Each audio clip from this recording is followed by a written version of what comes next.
प्रतिनिधी फिरोज तडवी,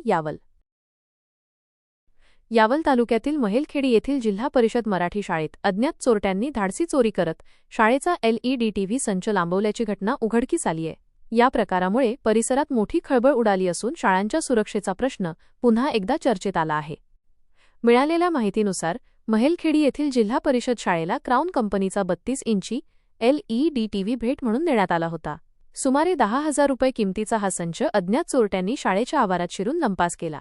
ही चोरी झाल्याचे लक्षात येताच शाळा प्रशासनाने तातडीने पावले उचलली. या प्रकरणी शाळेचे मुख्याध्यापक, शिक्षकवृंद आणि शालेय शिक्षण व्यवस्थापन समितीचे अध्यक्ष यांनी यावल पोलीस ठाण्यात धाव घेऊन तक्रार दाखल केली. पोलिसांनी या तक्रारीवरून अज्ञात चोरट्यांविरुद्ध गुन्हा नोंदवला आहे. यावल पोलीस ठाण्याचे पोलीस निरीक्षक रंगनाथ धारबळे यांच्या मार्गदर्शनाखाली पोलीस पथक या प्रकरणाचा पुढील तपास करत असून चोरट्यांचा शोध घेतला जात आहे.